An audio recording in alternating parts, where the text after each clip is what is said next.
Okay, so this is how we multiply and divide by 10, 100 and 1,000 and multiples of that amount in 2 minutes. Hey Google, set a 2-minute timer. All right, 2 minutes, starting now. Okay, so when we're multiplying and dividing by just 10, 100 or 1,000, there are several things we have to ask ourselves. The first is, where's the decimal point? Let's have a look at this question first. 47,921. I can't actually see a decimal point, but it would be at the end of the number because it's a whole number. Then I need to ask myself, am I moving to the left or to the right? Well, if I'm dividing, I want to make the number smaller, so I'm going left. If I'm multiplying, I want to make the number bigger, so I'm going right. So in this case, I'm dividing, so I'm going to the left. And then the final question is, how many places do I need to move the decimal point?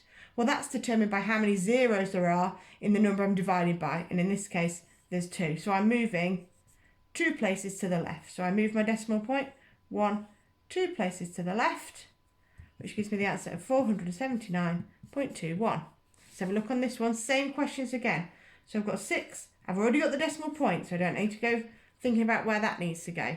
I'm multiplying, so I want to make the number bigger, so I'm moving to the right. And I've got 3 zeros this time, so I'm moving 3 places. 1, 2, 3. Now what's interesting with this one is I've got a gap where I don't actually have any digits.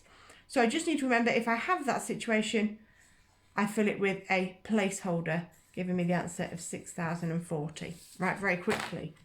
Now multiplying by multiples of 10, 100 and 1,000. Very simple.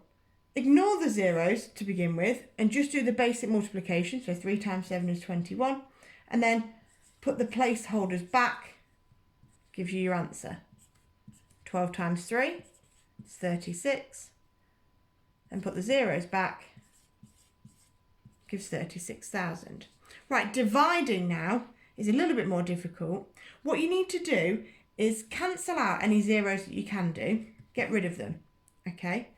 Then look at the basic amounts. Okay, Google, stop. Looks like I've gone over my time a bit today. Never mind. So I've cancelled out the zeros from either side, and I'm just going to ignore the other one for now. Just ignore that one. Do 44 divided by 11 is 4, and then put the 0 that you had left over onto the answer. Doing it with this one.